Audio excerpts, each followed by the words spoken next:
O mundo visivelmente está sendo marcado pelos finais dos tempos. E também há sinais de uma grande crise mundial acontecendo. As nossas vidas se mostram cada vez mais curtas e passageiras aqui na Terra. Estamos vivendo um cenário onde a pobreza e a fome ceifam vidas como nunca antes, onde os falsos profetas proliferam, a desesperança aumenta e as almas estão sendo vastamente perdidas. Mas, em meio a tudo isso, reconhecemos a urgência da nossa missão. Há uma luz de esperança através dos Gideões missionários da última hora. Esse é um projeto do coração de Deus, como guardiões da fé e da ação social. Com mais de 44 anos de história e um exército de mais de 1000 famílias de missionários, nos dedicamos à obra missionária que transcende fronteiras. Estamos em 21 nações, tocando inúmeras vidas com o Evangelho de Cristo. No entanto, sabemos que ainda é pouco, pois há milhões e milhões de pessoas para serem alcançadas pela palavra de salvação. Nós, os Gideões missionários da última hora, estendemos um convite a todos aqueles que sentem o chamado para unirmos nossas forças nesta causa. Você já pensou no que apresentará diante de Deus no dia do juízo final?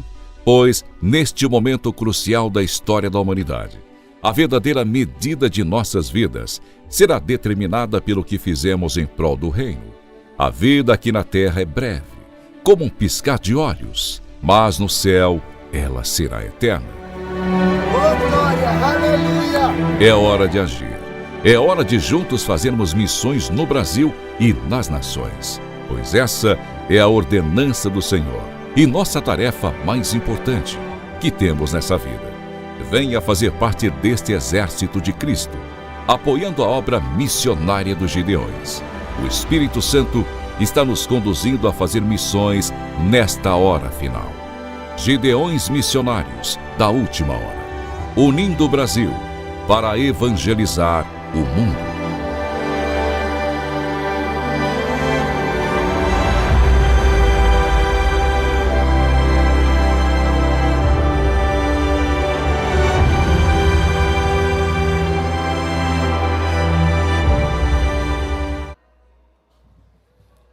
Aleluia. Com alegria na minha alma, eu vos cumprimento na paz do Senhor. Convido vocês a abrir a Bíblia, onde a minha Bíblia está aberta. No Evangelho de Jesus Cristo, escreveu Marcos, no capítulo de número 16. Marcos, capítulo 16, versículo de número 14, até o versículo de número 18. Marcos 16, capítulo 16 e o versículo 14. Os que encontraram, por gentileza, queira dizer um amém.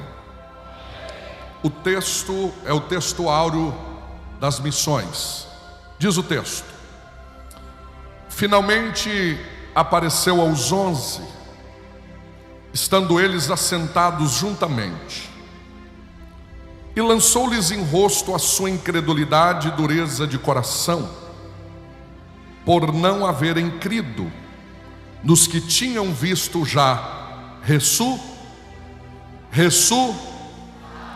e disse-lhes: ide por todo o mundo, pregai o evangelho a toda criatura. Quem crer e for batizado será salvo, mas quem não crer será condenado. E estes sinais seguirão aos que crerem: em meu nome expulsarão demônios, falarão novas línguas, pegarão nas serpentes, e se beber alguma coisa mortífera, não lhe fará dano algum. As mãos sobre os enfermos e os curarão. Amém? Tome o teu assento, você que pode. Querida igreja, para mim é um privilégio poder retornar a esta casa e poder servir este trabalho missionário, e eu quero ser grato a Deus. Grato a Deus esta noite pela vida dos meus pastores, pastor José Wellington Bezerra da Costa, nosso pastor presidente de honra da CGADB e o nosso pastor presidente da nossa convenção estadual Confradesp. E também agradecer a Deus pela vida do pastor José Wellington Júnior, que é o nosso pastor presidente da CGADB, e ele nos dá esta noite a alegria de poder servir a igreja aqui de Santa Catarina.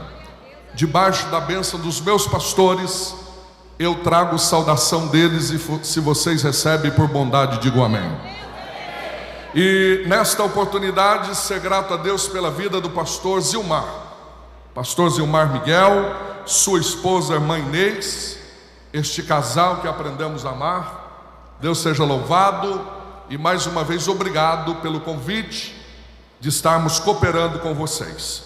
E fazendo uso da família Miguel, eu quero agradecer a Deus pela vida deste grande homem de Deus, pastor Giovanni Miguel, e a sua esposa, nossa querida irmã Michele.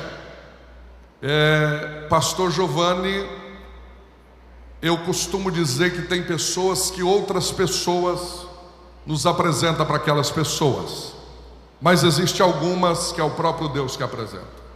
Você sabe do que eu estou dizendo, e eu quero ser grato a Deus pela vida desta família.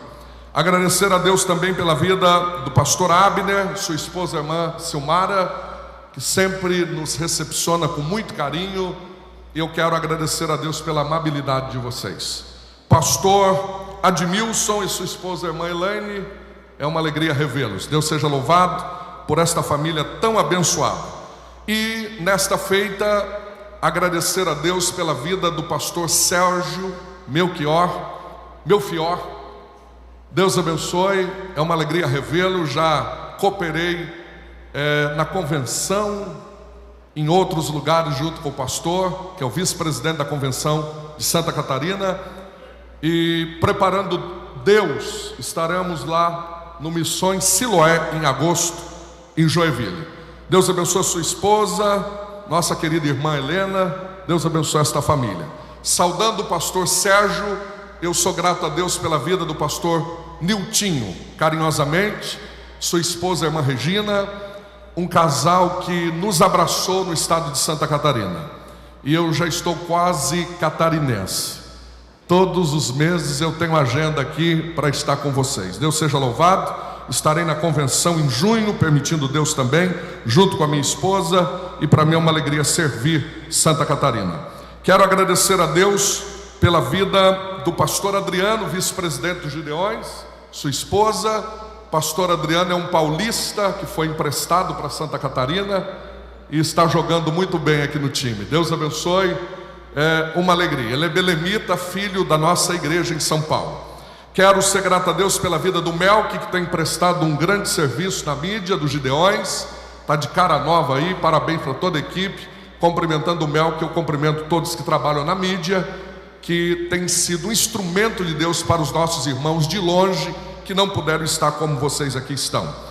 Agradeço a Deus também pela vida da diretoria dos Gideões Missionários da Última Hora. Quero cumprimentá-los no nome do Senhor Jesus. Sou grato a Deus pela vida da minha amada esposa, a irmã Michele, que me acompanha há 25 anos. Nós estamos juntos há 25 anos, 23 anos casados, trabalhamos juntos como líder dos jovens, trabalhamos juntos como departamento de missões, fomos ao campo missionário e, por bondade do Senhor, há 20 anos pastoreando a igreja. Eu tenho o privilégio de dizer que eu sou um dos mais jovens pastores presidentes do estado de São Paulo. Eu pastorei o centro do estado de São Paulo, numa linda cidade chamada Jaboticabal, onde são 11 cidades ligadas ao nosso campo, e temos esta árdua missão de cuidar de aproximadamente quase 40 congregações. Então Deus tem sido louvado e tem nos dado esta graça, desta dupla dupla função, em ensinar a palavra e também pastorear. E a irmã Michele, ela é esse instrumento de Deus que Deus tem levantado. Deus tem os seus propósitos. Deus não usa uma pessoa, Deus usa as pessoas. E Deus é tão bonito a forma que Ele fala, que Ele não dá tudo para um. Ele dá um pouco para um e um pouco para outro, e os propósitos se unem. Deus não dá tudo para Samuel, nem tudo para Eli. Samuel consegue ouvir a voz, mas não sabe quem fala. Eli já não ouve a voz, mas sabe quem está falando. Então o ministério se completa no outro. Deus seja louvado pela vida da minha esposa. E também me acompanha nesta viagem o presbítero Josué Pereira, juntamente com a sua esposa, a irmã Regina, que são nossos amigos de longa data e trabalha conosco na Secretaria de Missões ali de Jaboticabal. Deus abençoe nosso diretor de missões que me acompanha. Eu também agradeço a Deus pela vida dos nossos irmãos de Jaboticabal, uma cidade muito linda no interior de São Paulo. E a nossa igreja tem dividido o meu ministério, porque eles aceitam esta chamada entre eu pregar e pastorear. A igreja aqui pode dar um amém para os irmãos de Jaboticabal? Deus seja louvado. Meus irmãos, pelo meu tamanho, eu acho que eu já falei até demais. Quantos vieram aqui ouvir a voz de Deus, queira dizer um amém? Cumprimento todos os nossos irmãos que fazem parte, os nossos políticos que estão conosco. Deus abençoe cada um de vocês. Eu também não posso esquecer, pastor Zilmar, que eu estou trabalhando com a editora Kalel. E hoje ela me dá um presente. Eu escrevi várias obras já, mas esta é um presente que eles têm me dado. E é um livro que eu estou lançando hoje aqui, juntamente com a editora Kalel, que está lá na Banca dos Gideões, ali na loja dos Gideões. Se você quiser adquirir, é Endereços Transformados, as 13 casas que Jesus visitou. Eu ministrei uma série de mensagens na nossa igreja de 13 cultos de doutrina. Cada culto era uma casa que Jesus visitou. E eu encontrei na Bíblia 12 casas que Jesus visitou. Aí tem a 13ª casa. Pergunta: qual é a 13ª casa? É a sua casa. É a casa que Ele vai visitar. Quantos creem que Ele vai visitar a tua casa? Então esse livro foi um compêndio de escritos que gerou esse livro, e eu estou muito feliz de poder apresentar para vocês. E esse aqui eu trouxe para o pastor Zilmar e sua esposa, a irmã Inês, e gostaria de entregá-los.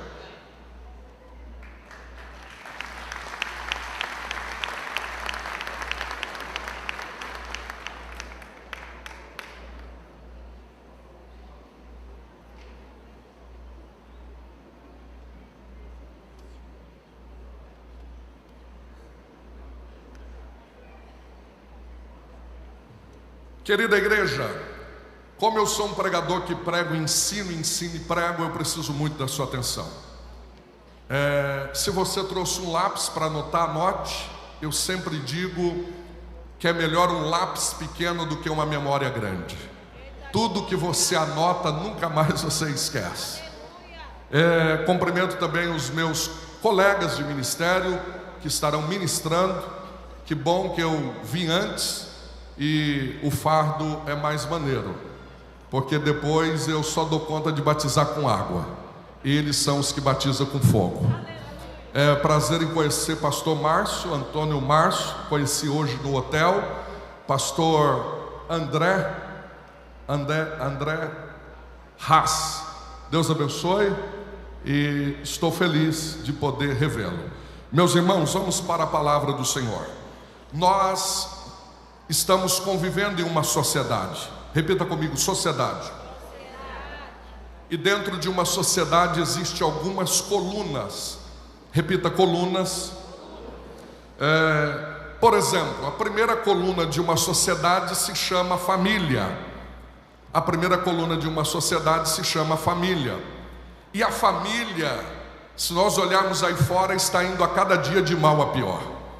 Nunca houve um índice de descrédito familiar como existe nesses últimos anos.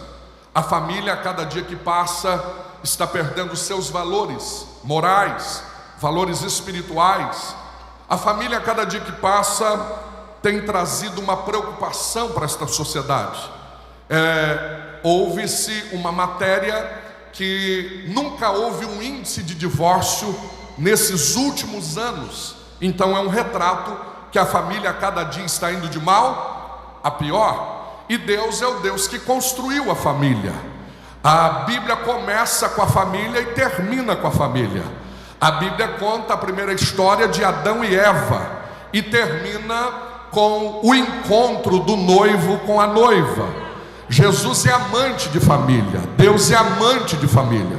A Bíblia, em todos os livros, você vai ver que a família foi destaque. Deus sempre honrou e sempre gostou da família. É bem verdade de quando o filho pródigo volta para casa, ele vem ensaiando uma oração. Mas quando ele chega diante do pai dele, ele diz assim: pai, pequei contra o céu e perante ti. Primeiro ele confessa no céu o pecado, para depois confessar com o pai. É sinal que quem desonra a casa, desonra céu. Quem desonra a família, desonra céu. Quem desonra pais, desonra céu. Então o segredo é a família. Então, se a primeira coluna de uma sociedade se chama família, e aí fora ela está indo de mal a pior, eu vou pular para a segunda família. Pergunta: qual a segunda família? Não, animados, qual a segunda família? A segunda família se chama educação. A educação faz parte de uma sociedade. A sociedade está em pauta de uma educação. A educação aí fora também está indo de mal a pior. Nunca houve um descrédito nos colégios como houve nesses últimos anos. A minha esposa é professora e alguns anos atrás, ela dando aula, hoje ela não exerce mais esta profissão, hoje ela tem uma clínica e é psicóloga, mas ela chegou em casa desesperada, dizendo: um menino de 11 anos não vai ler, não quer estudar e diz que eu tenho que passar ele no final do ano. Então a família, a cada dia que passa, ou melhor, a educação está indo de mal a pior. Eu li uma reportagem que daqui a 20 anos, se continuar do jeito que está, não vai ter demanda, não terá professores para ensinar os teus netos, os meus netos, porque a educação também está indo de mal a pior. Se você vê isto nessa sociedade aí fora, por gentileza, dê um amém concordando. A terceira coluna de uma sociedade se chama saúde. Qual é a primeira mesmo? Família. A segunda, educação. A terceira, saúde. A saúde também, a cada dia que passa, está indo de mal a pior. Nunca houve um índice de infecções, nunca houve um índice de mortes como está tendo nesses últimos tempos sobre algumas enfermidades. É bem verdade que a Covid-19 veio dizimar a terra. Se você olhar no SUS, Sistema Único de Saúde brasileiro, você vai perceber que a cada dia mais frequentados, os postos de saúde cada dia mais lotados. Por quê? A saúde aí fora também está indo de mal a pior. Eu poderia deixar aqui várias colunas que sustentam uma sociedade, mas eu quero falar da quarta coluna desta sociedade. Vamos só fazer uma retrospectiva. A primeira coluna de uma sociedade se chama família. A segunda se chama, e a terceira se chama. Pastor, o senhor só veio falar coisa ruim para a gente? Isso daí na TV a gente vê? Não, eu vim falar sobre a quarta coluna de uma sociedade, e ela se chama igreja. Ela não quebra, ela não para, ela não muda. Ela foi fundada há mais de 2000 anos atrás. Entra governo, sai governo, e esta igreja continua de portas abertas, declarando que Jesus Cristo salva, Jesus Cristo cura, Jesus Cristo batiza no Espírito Santo e em breve voltará. Esta igreja começou pequena, Esta igreja começou com um filho de uma mulher por nome de Maria. E ele vem ensinando esta igreja. Ele veio alicerçando esta igreja. Ele veio dando um prisma como esta igreja seria fundada. Ele chama 12 homens. E ele faz algo que a gente está deixando de fazer.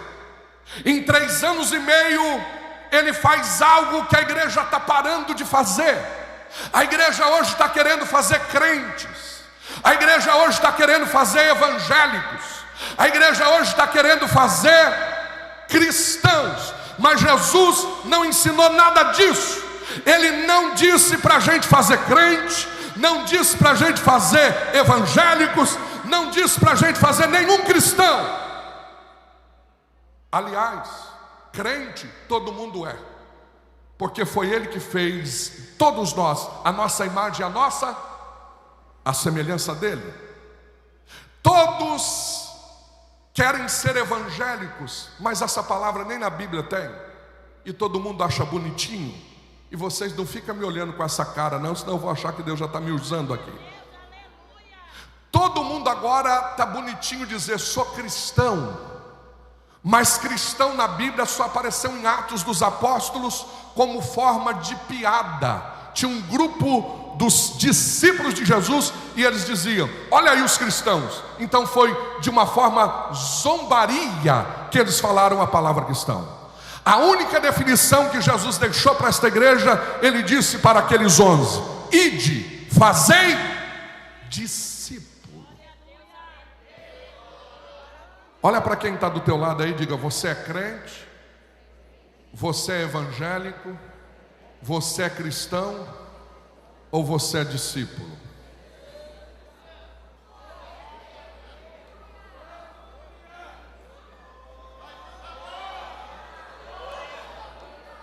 Jesus veio trabalhar com os 11, mas olha o cardápio que Jesus ofereceu para eles 3 anos e meio.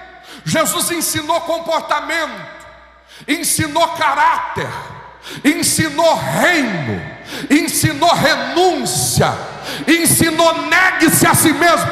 3 anos e meio batendo na mesma tecla. Vocês têm que guardar a espada, vocês têm que nascer de novo, vocês têm que ser nova criatura todos os dias, para depois, Fábio, olhar para eles e falar: agora vocês estão prontos, ficar em Jerusalém para ser cheios de poder.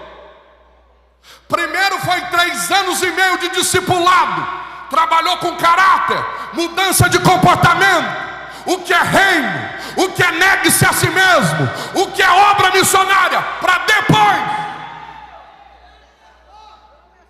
Vou mandar o Espírito Santo agora. E a gente está fazendo tudo errado. O camarada vem para um culto de domingo e glória a Deus, aceita Jesus, levanta a mão. Vem o segundo domingo, a gente diz: vai prestar. Vem o terceiro domingo, a gente diz: opa, já coloca ele com os jovens ali, ó. Vem o quarto domingo, aceita uma emoção do culto e fala lá, lá, lá, lá, lá. A gente diz: foi cheio, mas não trabalhou com caráter, não mostrou que é reino, não falou que é negue-se a si mesmo.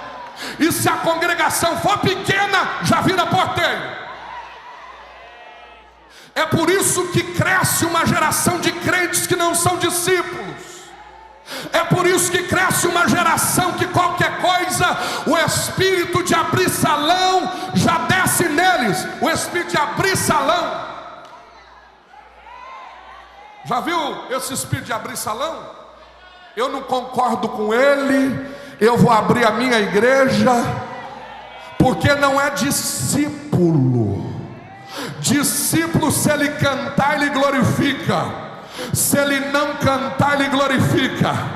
Discípulo, se fazer parte da diretoria, ele está indo para o céu. Se não fazer parte, continua indo para o céu.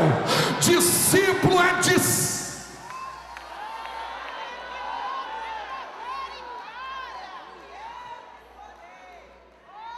E aí Jesus vem deixando umas facetas. Eu vou chegar no texto. Pastor Melfior, Jesus vem deixando um modelo de culto, é que a gente não aprende. Ele falou, num culto como esse aqui, tem que ter 5 pães e só 2 peixinhos. E a gente põe muito peixe e pouco pão. Tem alguém aí? Pão na palavra é a Bíblia. Ele falou, o modelo de culto tem que ter mais palavra do que peixe. Peixe é louvor. E eu glorifico a Deus porque o negócio está mudando aqui. Vocês viram, né? A cantarola parou. E a prioridade é a palavra, pastor Zilmar. E aí eu fiquei pensando, por que no culto tem que ter mais pão do que peixe? Porque peixe tem muito espinho. E se o camarada come muito peixe, é perigoso engasgar. Mas se tiver mais pão que a palavra, o pão limpa o espinho da garganta, e o povo abre a boca para glorificar e exaltar o nome daquele que tem. E aí Jesus vem deixando um modelo de culto, é que a gente não pega. Ele um dia chega agora na casa de Jairo e expulsa todo mundo lá de dentro e diz, só vai ficar a filha, a família de Jairo, modelo de culto. Vai fim, os meus discípulos podem entrar e eu também.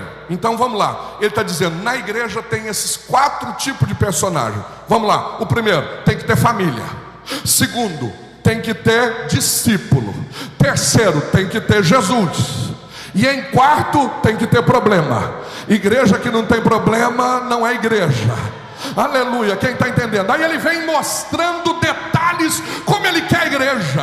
Aleluia, ele vai andando, ele vai mostrando, ele vai dizendo, a ingratidão vai morar na igreja, porque eu vou curar 10 leprosos, só um vai voltar.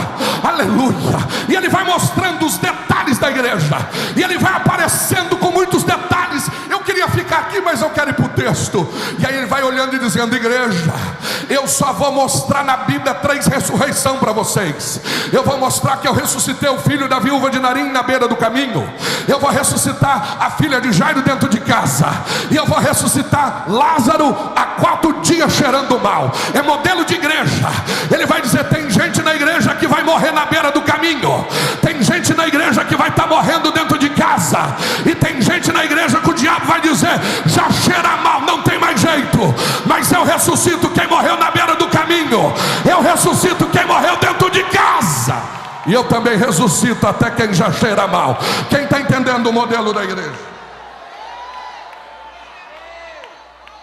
Eu vou falar só mais um modelo, tem vários, mas esse aqui me encanta e eu fecho a introdução e já entro no texto. Ele agora vai chegar no templo e vai expulsar os cambistas.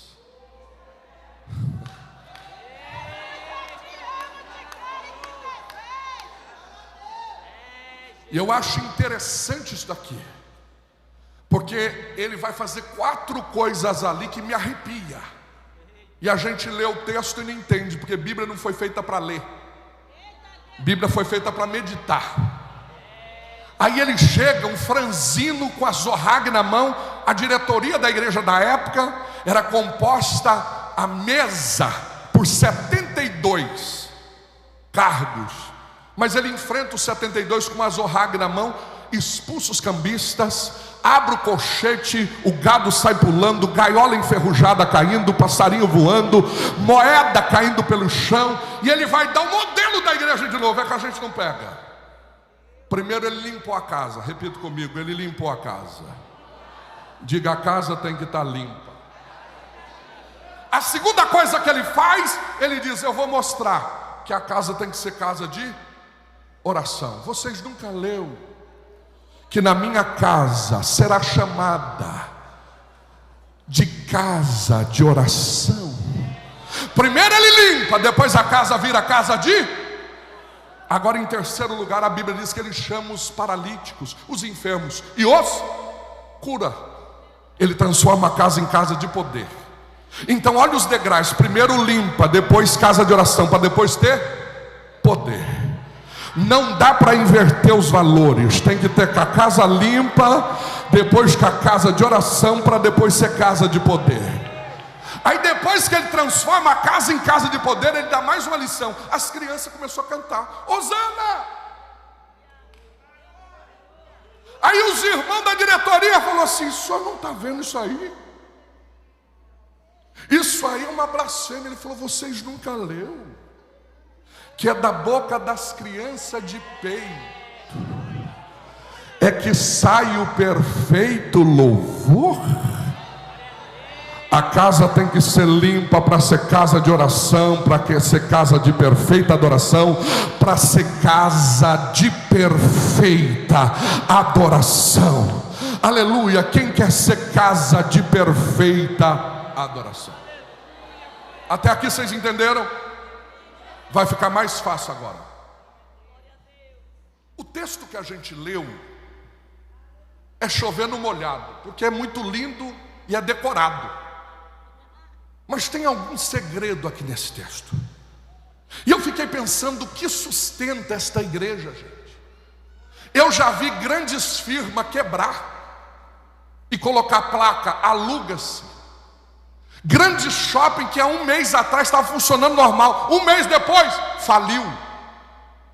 Essa semana eu passei na rua de um supermercado, de um grande hipermercado na minha cidade.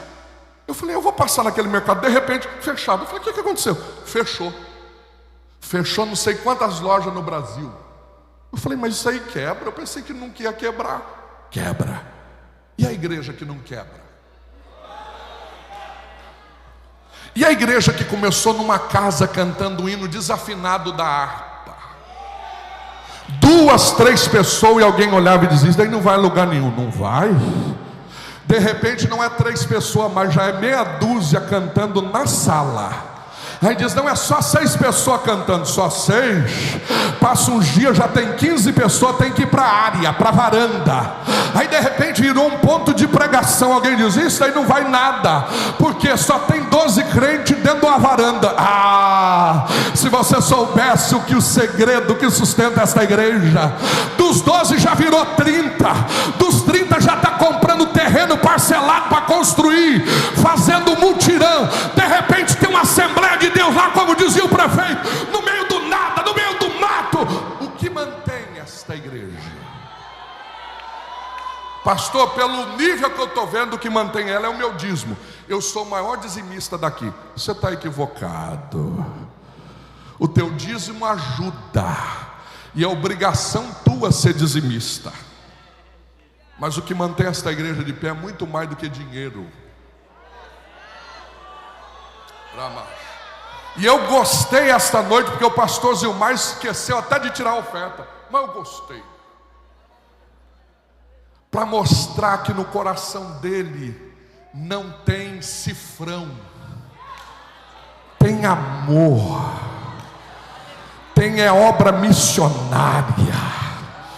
Aramaia, Selamaia. Eu estou sentindo Deus nesta casa. Quem dá um grito aqui? O que mantém esta igreja de pé? Vamos lá, 3, 2, 1. Pergunta para mim: qual o primeiro segredo? Não, animados, que eu estou animado. Eu cheguei do Japão quinta-feira, ontem já saí de viagem, eu estou mais animado que vocês. Pergunta aí: qual o primeiro segredo? O primeiro segredo está no verso 14. Estando todos eles reunidos, Jesus apareceu no meio deles, estando já ressuscitado. O primeiro segredo desta igreja é que o túmulo está vazio. O dono dela inaugurou ela lá no Calvário. Ele morreu, mas ressuscitou ao terceiro dia. A grandeza deste evangelho é que o túmulo está vazio.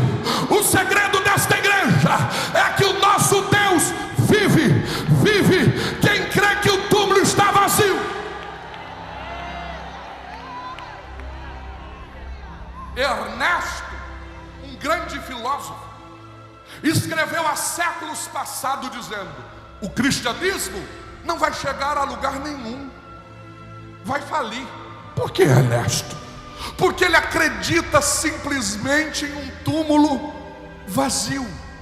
Que pena que você morreu, Ernesto. Eu queria te apertar a mão hoje. Eu queria te dizer: o maior segredo desta igreja é túmulo vazio.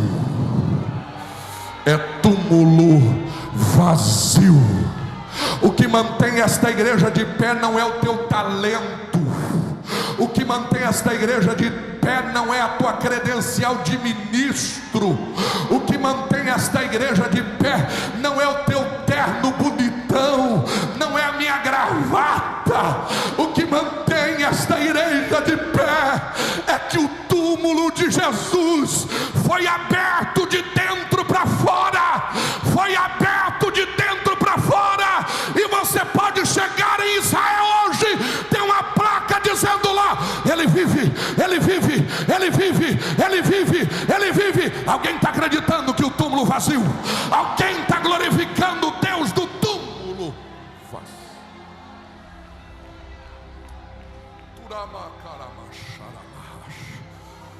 Aleluia, aleluia. Eu acho bonito quando Jesus sai ressuscitado e ele prega para a multidão, mas ele vai atrás de dois, porque Jesus vai no micro e no macro. Eu amo o ministério de Jesus. Ele vai atrás de dois discípulos lá no caminho de Emaús, vocês lembram? Olha que coisa interessante. Ele encontra com dois discípulos, e foi os únicos dois discípulos que não participou da ceia. Quem não participa da ceia não vai longe. Quem não participa da ceia desacredita de túmulo vazio. Aí Jesus aproxima perto dele como um andarilho, como um peregrino, e eles estavam olhando o jornal. Mas sabe qual jornal ele estava na mão? O jornal de sexta-feira. O que estava escrito no jornal de sexta? Ele morreu, ele morreu, ele morreu. Aí Jesus chegou, já era domingo, e por incrível que pareça, domingo é em dia de quê? Escola Bíblica Dominical. Foi a primeira escola bíblica dominical da história. Está no texto, está dizendo assim: e começando por Moisés, foi por todos os profetas, terminou em Malaquias. Ele começou no Pentateuco e tem uma aula de Antigo Testamento. Escola Bíblica Dominical. Mas era domingo. Tem crente com o jornal de sexta-feira na mão, só consegue ver tragédia, só consegue ver morte. Eu vim te dizer: ei, o Gideon já começou. Tem jornal, tem jornal novo. Me ajuda a pregar. Olha para esse irmão que está do teu lado e diga assim: se você não passou na banca, ainda passa. Tem jornal novo, e no jornal está escrito: ele vive, ele vive, ele vive. Quem crê que ele vive, o túmulo está vazio. Primeiro segredo que sustenta essa igreja é que o túmulo está vazio. Vamos acelerar. Segundo segredo, pergunta qual é? Está no verso 15, está na Bíblia. Ele disse assim: ide por todo. Opa, tem um segredo aí. Quantas vezes eu orei para Deus salvar só minha linda Jaboticabal? Eu quero 3.000 almas aqui, Jesus. Quantas vezes você orou dizendo: salva a minha família, a minha casa? Que bom que a visão de Deus não é igual à nossa. Quantas vezes você cantou: entra na minha casa, minha do vizinho, se der tempo? Porque a visão tua tem limites, a de Deus é ilimitada. O segundo segredo que mantém esta igreja de portas abertas é que a visão do dono dela é uma visão grande, é uma visão ampla. Se fosse a tua visão, você ia dizer assim: 10 dias de congresso é muito dia de culto. É porque a tua visão que é pequena. E crente que não dá conta de participar de 10 dias de congresso não está pronto para ir para o céu. O culto lá não acaba. Ronald, a visão de Deus é maior do que a nossa. A visão nossa tem limites, a de Deus é ilimitada. É por todo mundo. Se a visão de Deus fosse igual à nossa, Daniel Berg e Gunnar Wingre tinha ficado lá nos Estados Unidos ou na Suécia. Mas Deus falou: não, eu vou colocar a minha visão na visão deles. E eles vão alcançar um estado por nome Pará. Eu estou arrepiado aqui. Eu vou encontrar as nações. Eu vou visitar uma cidade pequena, mas eu vou dar visão grande para eles.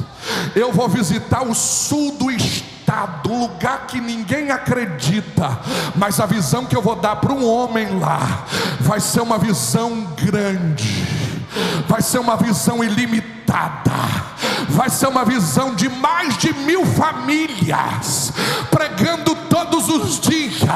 Jesus Cristo cura, Jesus Cristo salva, Jesus Cristo batiza no Espírito Santo, e em breve voltará. Eu quero te convidar, entra na visão do dono da igreja. O dono da igreja está dizendo: eu vou abrir a porta, eu vou estender, porque a minha visão é maior. Quem acredita que a visão dele é maior? E tem hora, irmão, que no ministério, pastores, me permitam, que nós precisamos entender qual é a visão de Deus, porque a dele é uma visão grande e a nossa é muito. E temos que tomar cuidado com quem a gente anda. Agora é uma palavra pastoral, porque eu sou total flexo. Pastor Zé Wellington diz que eu sou pastor e evangelista ao mesmo tempo. Vocês lembram de Eliseu? Ele estava dormindo em Dotã, foi pregar em Dotã. Eu já volto para o texto, estou abrindo um parênteses. E quando ele está dormindo, o profeta gosta de dormir um pouquinho até mais tarde. O Geazi foi tomar o café. Quando ele abriu a janela do hotel, a cidade estava cercada de inimigos. Ele vem tremendo para a porta do quarto do profeta. Bate na porta do quarto. Profeta Eliseu, o senhor não sabe o que está acontecendo. O quê? Os inimigos estão lá fora. Sério? É. Vão engolir a gente vivo. Se fosse você, o que você faria? Eu com 1,96 m de altura falava: onde é a porta do fundo? O Eliseu, na maior calma, falou assim: Geazi, dobra o joelho. Não, o senhor não está entendendo. Os inimigos estão lá fora. Geazi, eu vou te dar uma lição, Geazi. Pior do que inimigo é quem está com a gente e não tem a mesma visão da gente. Pior do que inimigo é quem congrega com a gente e não tem a mesma visão da gente. É quem viaja com a gente e não tem a mesma visão da gente. Eu vou orar, Geazi, para Deus abrir os teus olhos, porque o dono desta igreja tem uma visão grande. Inimigo a gente sabe, Geazi, quem deu a vitória é o dono da igreja. Não preocupa com o inimigo. Olha para quem está do teu lado aí, diga assim: não preocupe com os teus inimigos, preocupa com a tua visão. Glória! Vocês aguentam mais uma lição ou já vai acabando? Mais uma, pastor? Pergunta qual a terceira lição. Eu aprendi com meu pai que é melhor deixar o povo com sede do que matar afogado. Pergunta qual a terceira lição. Não, dá um grito, qual a terceira lição? A terceira lição continua no verso 15. Ele diz assim: ide por todo, pregai o. Opa, olha o segredo aí. É que pregamos, sabe qual é o segredo dessa igreja? É que a gente não fica contando historinha de coach, 20 passos para vencer, 65 conquistas. 365 estratégias. Não, a gente prega aqui o evangelho de poder. Eu não estou dizendo que Cecília Meirelles disse, eu não estou dizendo o que Paulo Coelho pensa, o que Augusto Cury escreve, com todo respeito. Esta igreja, se dependesse desses escritores, pastor Alexandre, já teria fechado a porta, mas nós estamos aqui por causa de um livro, por causa de uma palavra, e esta palavra tem poder de transformar o macumbeiro, de libertar o bebum, de transformar o drogado. Ei, políticos que aqui estão, o maior segredo desta igreja para libertar Camboriú é a palavra, é a palavra, é a palavra. A palavra é luz para os nossos pés. Salmo 119, versículo 105, o salmista escreveu. Salmo 119, versículo 11: escondi a tua palavra.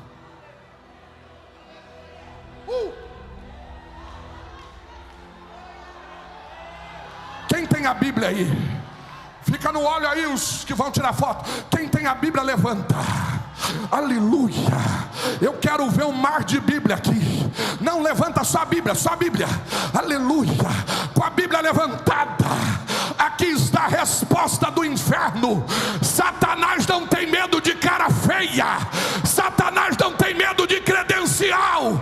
Satanás não tem medo de microfone. Mas a palavra aberta, ele treme, ele treme. Aqui está a palavra de Deus. Quem tem coragem de gritar: aqui está o remédio que mudou a minha história.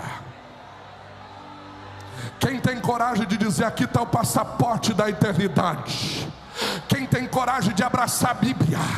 Quem tem coragem de dar um beijo na Bíblia? Tem crente que beija o cachorro, mas não beija a Bíblia. Beija a palavra aí, aleluia, e diz: ah, mudou a minha história, mudou a minha vida, mudou meu destino, mudou o teu destino. Você estava sendo condenado ao inferno. Ah, João 8:32: reconhecereis a verdade, e a verdade. Glória. Primeiro segredo que sustenta uma igreja é que o túmulo está. Segundo segredo que sustenta uma igreja é que a visão de Deus é uma visão grande. O terceiro sustentáculo, o terceiro segredo desta igreja é que pregamos o evangelho de poder. Tem mais uma, dá para ir mais uma? Dá, meu chefe? Vocês querem mais uma? Diga, mais uma. Pergunta: qual o quarto segredo? O quarto segredo está no verso de número 17. Olha que coisa linda. E estes sinais seguirão em meu.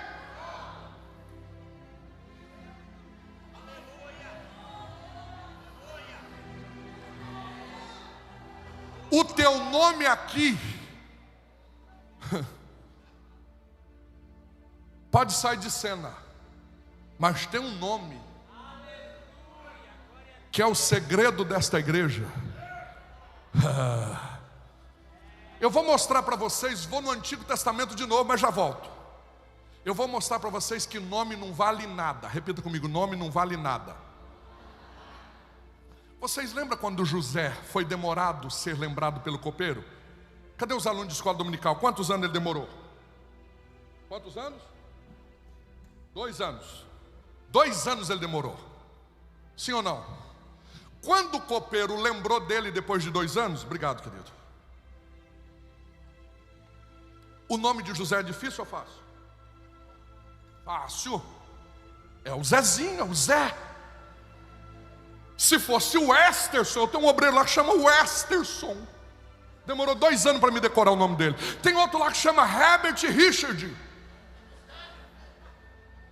O pai dele assistia muito Sessão da Tarde. Agora a Bíblia diz que o copeiro lembrou do sonho, mas não lembrou do José. Está escrito lá assim, ó: tem um homem, quem é? Não tem nome, ele me deu um branco, esqueci do nome. É um hebreu. Mas não tem nome, eu esqueci. Mas o que ele faz? Ele interpreta sonho. Esqueceu do nome, mas não esqueceu do propósito. Porque nome não gera propósito, mas propósito gera nome. Pode até esquecer o teu nome, o meu nome não saiu na lista.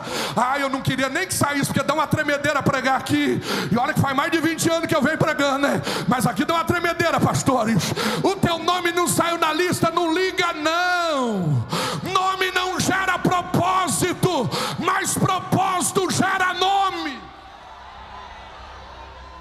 Eu volto para o texto para a gente começar a encerrar. Existe um nome nesta igreja que é sobre todos os nomes. E eu gostei, porque até a hora que eu contei, falou 40 vezes o nome de Jesus aqui.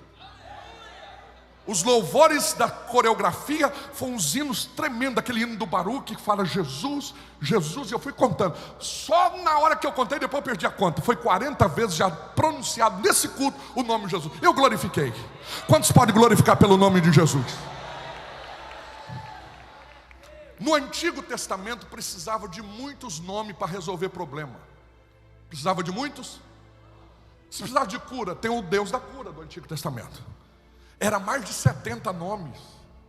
Se precisava de algo, Jeová Rafá, Jeová Sabó, e vai indo, tantos Jeová. Mas Paulo escreveu assim, olha, e Deus lhe deu um nome que está acima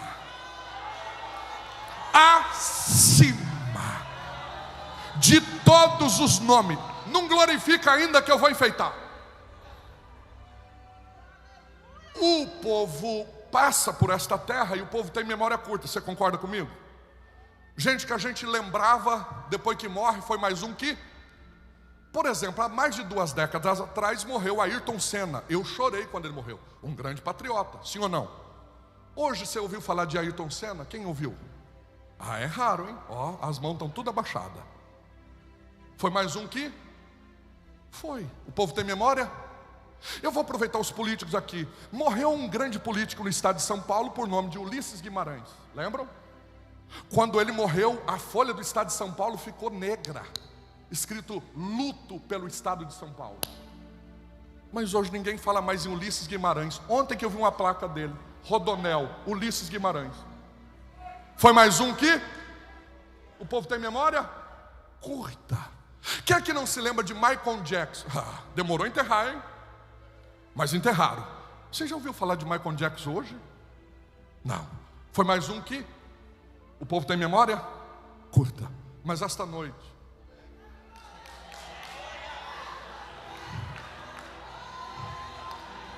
missionários, me desculpa a honestidade, nós não estamos aqui por causa de vocês, não. Vocês são a cereja do bolo, mas o recheio desse bolo, que chama obra missionária, é um nome que há mais de 2000 anos atrás ele também entregou o seu sangue, mas ao 3º dia ele ressuscitou. E nós vamos começar hoje. Vai ser 10 dias falando no nome dele. Se pregador vir aqui falar de filósofo, não aceita não. Vamos voltar a falar do nome de Jesus. Vamos voltar a falar do nome que tem, do que pode, do que é. Este nome resolve problema. Este nome toca onde o homem não pode tocar. Este homem faz o que o remédio não pode fazer. Tem alguém falando Jesus. Tem alguém falando Jesus. Não precisa enfeitar, é só dizer Jesus, Jesus. Pode ser banguelo, diga Jesus. Pode cantar desafinado, diga Jesus. Pode não saber pregar, diga Jesus, Jesus, Jesus. Tem alguém dizendo, eu quero ouvir, eu quero ouvir, eu quero ouvir.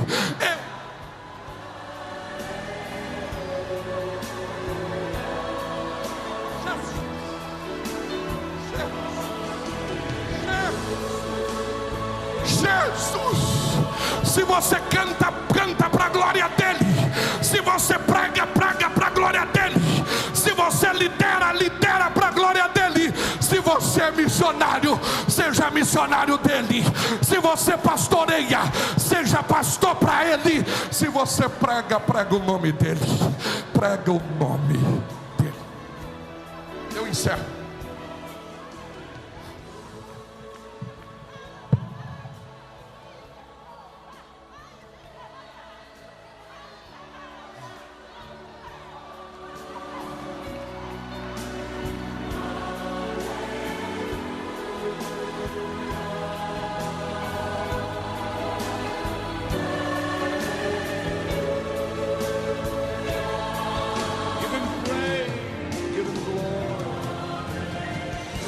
Eu coloco a cereja do bolo. É a quinta lição? É a quinta? Pergunta qual a quinta lição. Está no verso 18. Olha aí. Olha que coisa linda. Pegarão na serpente. Se beber alguma coisa mortífera, não lhe fará dano algum. Imporão as mãos sobre os enfermos e ossos. Em nome dele expulsarão demônios. Falarão novas. Sabe qual o quinto segredo dessa igreja? São 10, mas eu vou falar só esses 5. Pergunta qual o quinto? É que tem uma promessa. E não foi teu pastor que fez, não. Não foi a convenção que te fez essa promessa. Foi ele. E estes sinais seguirão aos que crerem em meu nome. Expulsarão demônios, falarão novas línguas. Só coisa para crente pentecostal. Imporão as mãos sobre os enfermos e os curarão. Se beber alguma coisa mortífera, não lhe fará dano algum. Quem tem uma promessa de Deus aqui? Se foi Jesus, o dono desta igreja, que fez a promessa, você pode ficar tranquilo, tranquila. Pergunta por quê? Porque promessa de Deus não tem data de validade. Se foi algum dos nossos amigos, companheiros aqui, ó, os políticos, se foi esse que fez a promessa, cuidado, hein? Se foi alguns pastores, eu estou no meio, tá? Cuidado com esse grupo de pastores, hein? De repente eles podem falar na emoção. Mas se foi Jesus que fez a promessa,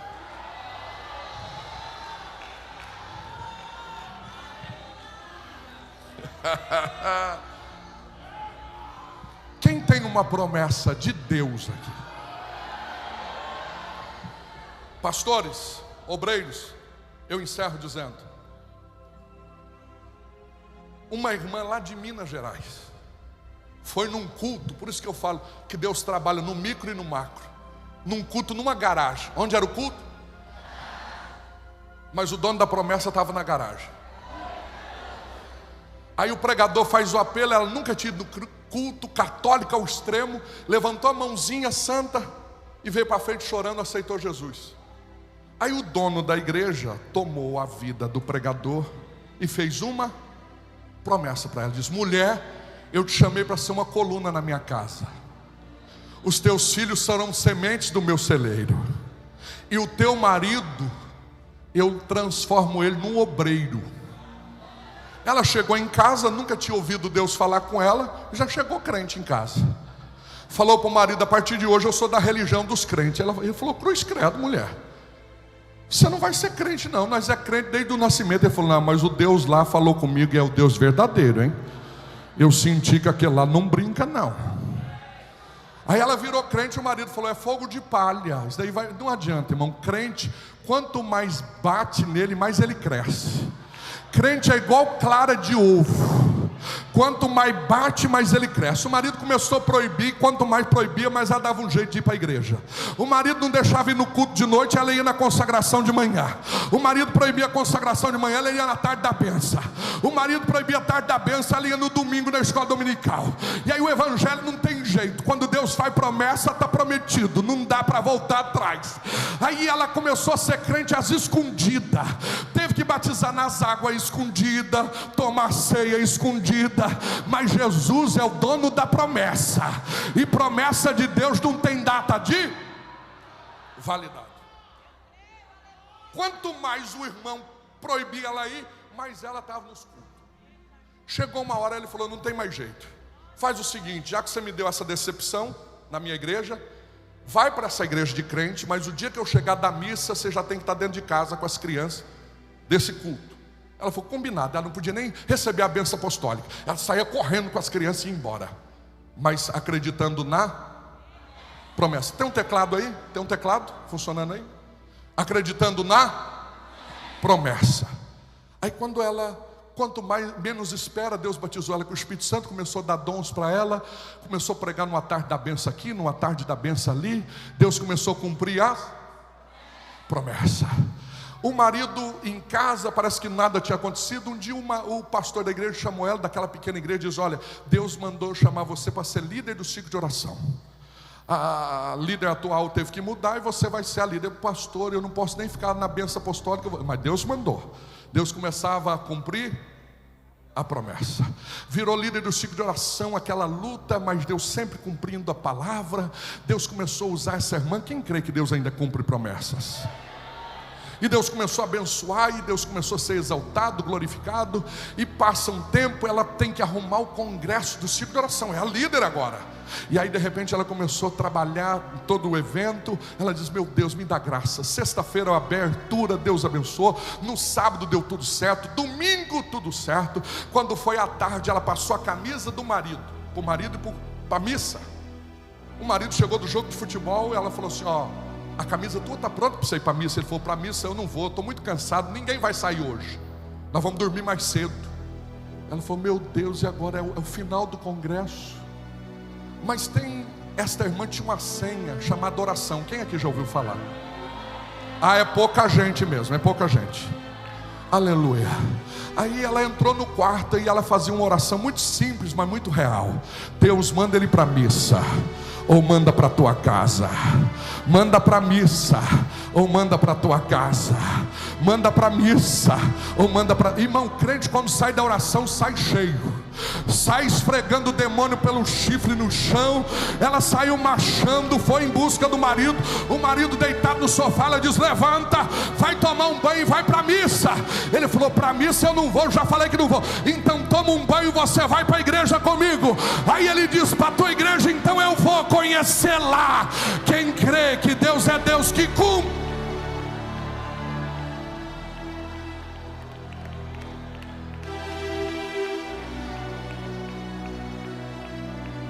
Deus está renovando promessas aqui hoje. Deus está renovando promessas aqui hoje. Aleluia. Aquele homem foi para aquele culto, sentou na última cadeirinha. Mas o que eu gosto de Deus é Deus pega quem está aqui, quem está ali, quem está lá fora no telão, quem está do outro lado do mundo assistindo. Um abraço para os nossos irmãos do Japão, que eu preguei lá no final de semana e falei que ia mandar um abraço para eles. Pastor Yukio, 26 anos fazendo a obra missionária no Japão. Deus pega todo mundo no culto. Aquele homem começou a chorar, e a irmã lá do ciclo de oração só levantava a mãozinha e dizia: completa a obra, Jesus, completa a obra. No meio do culto, aquele irmã Inês, veio com um papelzinho e escreveu para o filho, um menininho de 5 anos de idade: leva lá para tua mãe. Quando a mãe leu o papelzinho, estava escrito assim: eu estou colado na cadeira, vem aqui me tirar daqui. E eu estou morrendo de vergonha porque eu não paro de chorar. Se eu tivesse perna, já tinha levantado e ido embora. Aí a mãe pegou a caneta, escreveu do outro lado: quem te colou aí foi o Espírito Santo. Fica tranquilo, porque aqui dentro não é feio chorar, é até bonito. Irmão, vocês já repararam que dentro da igreja é tudo ao contrário? Lá fora o abecedário é ABCD, aqui dentro é OBDC. Lá fora, irmão, homem que não é homem não pode chorar. Aqui macho, para ser macho, tem que chorar e fazer beicinho ainda. Vocês já repararam que é tudo ao contrário, pastor Giovanni? O Jacó um dia entrou no Vale de Jaboque assim, ó, pastor meu fió. Aí ele saiu de lá assim, ó, todo tortinho. Aí a mulher dele disse: meu filho entrou todo certinho, está saindo todo tortinho. Ele disse: mulher, é agora que eu estou certo. Com Deus as coisas é tudo ao contrário. Quem crê nisso?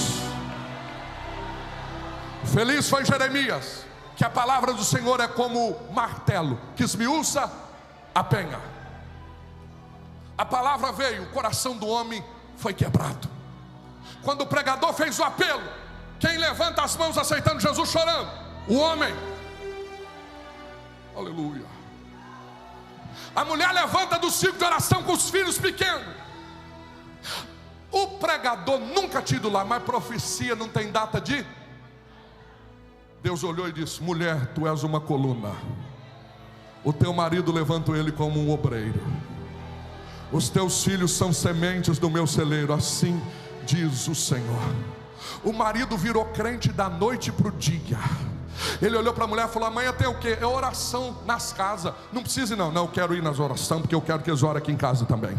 Terça-feira é doutrina. Não precisa ir não, eu quero ir. Irmã, se Deus salvar o teu filho, você vai ter que, teu esposo vai ter que aceitar Jesus de novo. Vai ficar mais crente do que você. O marido ficou uma bênção. Em 3 meses fez discipulado, batizou nas águas. Deus abençoou, levantou ele como um diácono da igreja. Começou a trabalhar como diácono, a esposa líder do círculo de oração. Os dois fazendo a obra de Deus, dizimista, escola bíblica dominical. Pergunta: melhorou, pastor? Não, animado, melhorou, pastor? Se eu falar que piorou, vocês acreditam? Como entender as coisas de Deus? A família que nunca tinha passado necessidade em casa começou a passar necessidade financeira, mas a promessa estava de pé. Pastor, o negócio está tudo certo aqui, mas não é só aqui que tem que estar certo. Está certo aqui, é obrigação nossa. O negócio tem que estar ligado lá em cima. Quem está entendendo? A irmã que não tinha comida para dar para os filhos, eu estou encerrando agora. Tinha 1 quilo de farinha, repita comigo, 1 quilo de farinha.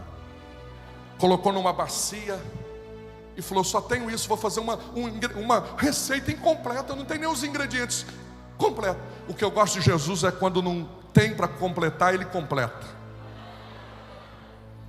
Ela começou a cantar aquele hino: não desanimes, por ter tua cruz maior que a do teu irmão. A mais pesada levou teu Jesus, te consola então. Lágrimas caindo no pão, a tua cruz vai levando, chorando. Eu gosto de Deus é quando Ele quer trabalhar, Ele só olha. Ele só faz assim, ó. O pão foi para dar o crescimento. Após o crescimento foi para o forno, pastor Adriano. Aí o cheiro chegou na vizinha. A vizinha foi lá na porta: é bolo ou pão que a senhora está fazendo? É um pão. Que cheiro é esse? Me dá um pedaço ou me vende. A irmã falou: vou te dar um pedaço. Deu um pedaço de pão. No outro dia dividiu para os filhos o restante. No outro dia a vizinha veio com dinheiro na mão. Que pão é aquele?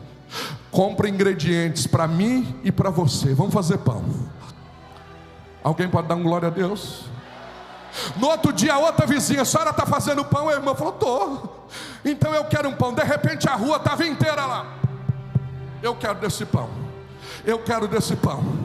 De repente os meninos da irmã começaram a entregar pão de bicicleta no bairro.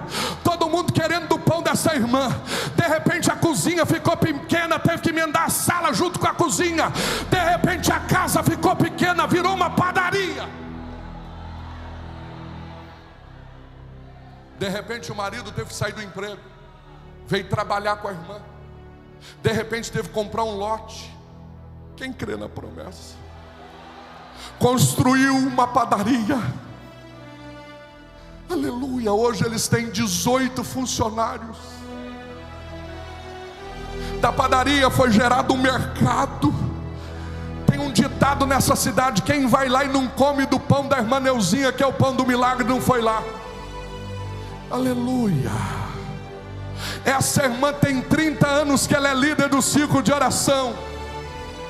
André Reis, eu não aguento mais pregar lá. Todo ano ela quer que eu prego lá. Vou te indicar para pregar lá a partir desse ano. Uma filha desta irmã trabalha com os jovens da igreja. O marido desta irmã tem mais de 20 anos que é diácono da igreja. Quem crê que Deus cumpre a promessa? Passou-se 37 anos. Quantos anos? Quem lembra do menino de 5 anos? Quem lembra? Recebeu um convite para pregar no 39º Congresso de Missões, na abertura dos Gideões. Segura! Eu quero convidar minha mãe agora para dizer para vocês que Deus não erra. O Deus que prometeu, Ele é fiel para cumprir. A promessa de Deus não tem data de validade. Nós estamos aqui declarando que Jesus Cristo é fiel. Aleluia, oh, aleluia. Eu quero dizer para vocês, povo de Deus, que aquilo que o Senhor fala, Ele cumpre. Aquilo que Ele promete, Ele faz. Porque Ele fez na minha vida, aleluia. E eu estou grata ao Senhor, porque Ele prometeu, aleluia, de levantar o meu filho como pastor, como vaso. E o Senhor fez isso. E hoje eu vejo pelos meus olhos as promessas que o Senhor me prometeu. Por isso, amados irmãos, igreja de Camboriú, comece a glorificar o nome do Senhor e creia que Ele é Deus na tua vida. Ele te prometeu, Ele vai fazer, amando calamanácia, porque Ele é fiel. E as promessas do Senhor não caem por terra. O Senhor levantou esse meu filho para fazer uma grande obra, e nós temos visto Deus na vida dele, aleluia. E o Senhor tem cuidado da minha família. Eu e a minha casa servimos ao Senhor.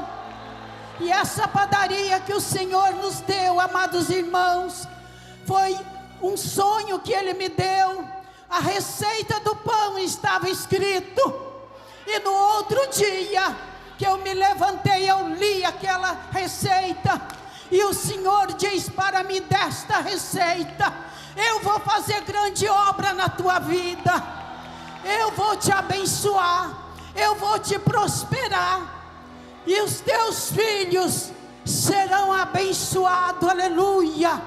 Amados irmãos, hoje, Monte Santo de Minas, e eu quero dizer, mandar um alô lá para Monte Santo de Minas, que é a minha terra, minha cidade natal, aonde o Senhor abriu as portas, e temos uma panificadora lá, que ninguém vende como nós. Por quê? Porque foi Deus que prometeu, e quando Ele promete, Ele faz. Que Deus continue te abençoando, e eu agradeço essa rica oportunidade.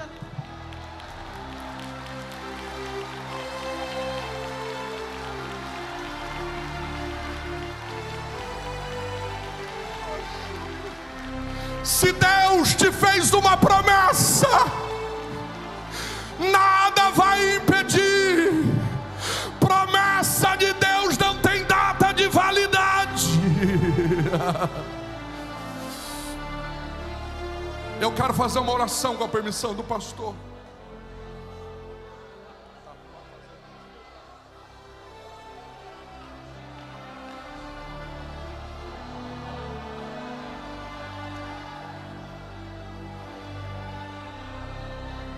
O primeiro convite é o propósito.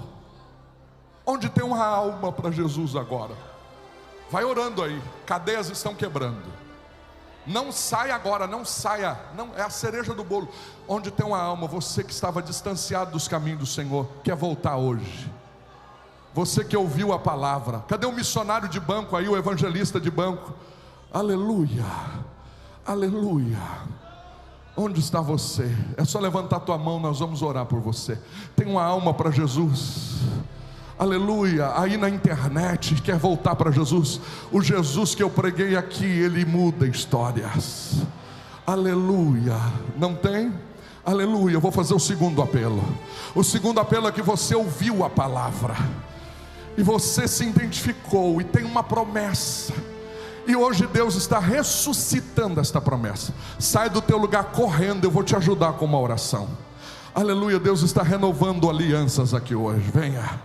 O Deus que mudou a história da minha mãe, mudou a história dos meus pais, é o Deus que está aqui hoje. Olhe todos para mim aqui, vem vindo, nós já vamos orar. Sabe o que eu acho bonito nessa história? É que a minha mãe passa essa receita para todo mundo.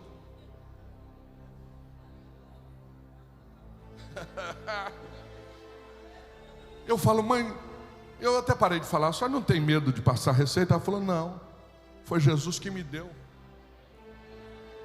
Todo mundo que faz do pão não fica igual. Pergunta por quê?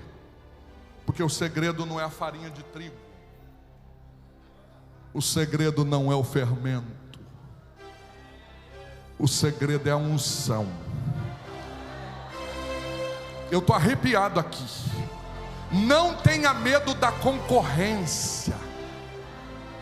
O que Deus te deu pode abrir um comércio em frente, pode abrir do lado, que foi Deus que abriu. Olha, eu estou arrepiado aqui. É com alguém que Deus está falando. Deus está dizendo, eu sou Deus que fiz a promessa.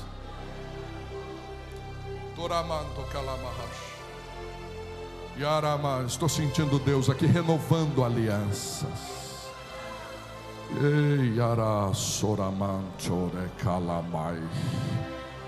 Na live tem 50 pessoas aceitando a Jesus. Olha a notícia aí, ó. Pode dar um glória a Deus pelas 50 vidas aceitando Jesus. Se tiver alguém aqui, mais alguém, levanta a mão para a gente ir identificando. Aleluia, aleluia, aleluia.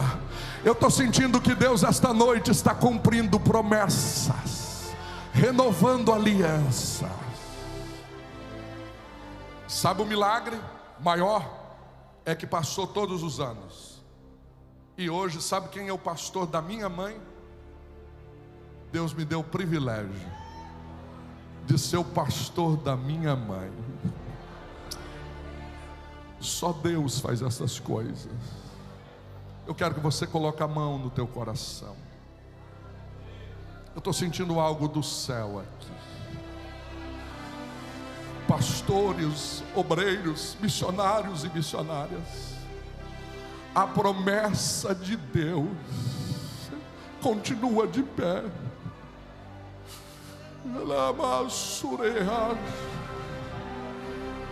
Eu sei quando eu ensino, eu sei quando eu prego, mas eu recebo também quando eu profetizo. Deus manda dizer para alguém aqui que aquilo que poderia demorar anos, que amando que lá ia ser, aquilo que poderia demorar meses, aquilo que poderia demorar até semanas, Deus está fazendo da noite para o dia. É da noite para o dia, é da noite para o dia. Quem crê nesta palavra, com a mão levantada, com a mão levantada. Espírito Santo de Deus, eu preguei a tua palavra, e o pregador só consegue levar a mensagem até o ouvido do ouvinte, mas do ouvido ao coração és tu, Espírito Santo. Vai renovando alianças, vai renovando chamadas.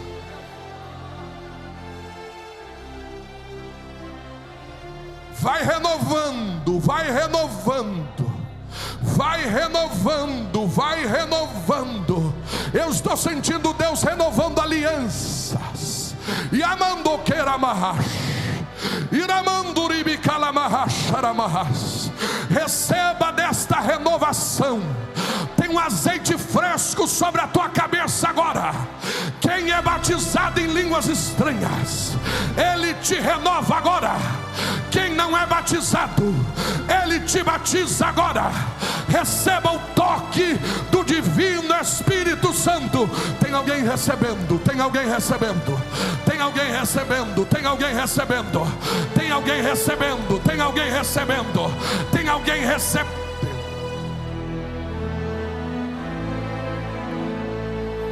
Põe a mão no ombro deste companheiro aí, desta companheira, aqui na nave, aí também, aleluia, aqui no altar, os missionários. A mensagem de Deus é: o túmulo está vazio. A visão de Deus é maior do que a nossa.